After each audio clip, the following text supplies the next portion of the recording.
I believe a strong club make decisions.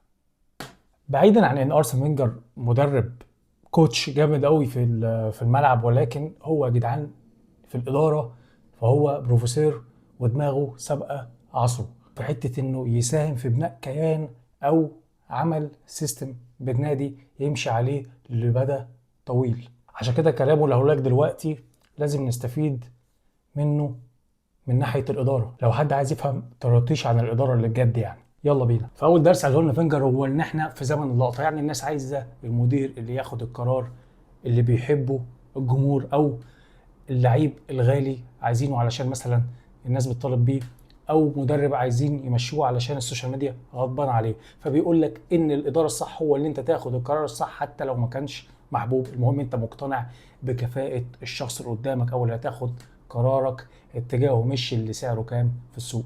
اما بقى الدرس الثاني يا صديقي فهي فكره بناء اللاعب اللي شبهنا بالظبط ببناء العماره او بناء البيت.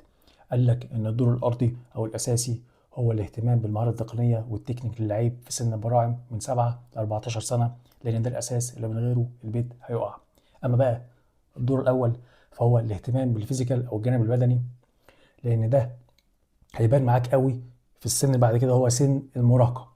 أما بقى الدور الثاني وهو التكتيك والذكاء التكتيكي للعيب، اللي هو ازاي يتحرك وامتى يقف وامتى يباصي. اما بقى السقف بتاع البيت ده او العماره دي فهو العقلية والالتزام، اللي من غيرهم البيت بشوية ضغوط أو بمطر هيقع هيتهد، طول ما فيش استمرارية في الحفاظ على كده وانضباط يحافظ على اللي عملناه قبل كده وما يهدوش.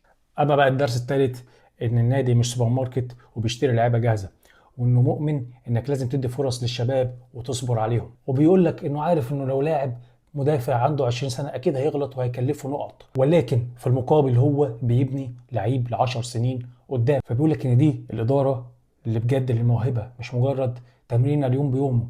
اما بقى الدرس الرابع فبيقول لك ان المدير المفروض يكون اكتر حد متفائل في النادي، يعني بعد اي خساره تقيله المدير لازم يكون متفائل، ياخد بايد اللعيبه ويحاول يرفع من معنوياتهم، لان ساعتها النادي بيكون ساحه حرب ويكون الكل محبط. فلازم المدير يطلع الناس من الحفره اللي هم فيها دي بسرعه ويفكرهم هم قد ايه شاطرين. اما بقى الدرس الخامس والاخير وهو ان المثابره هي اللي بتكسب في الاخر.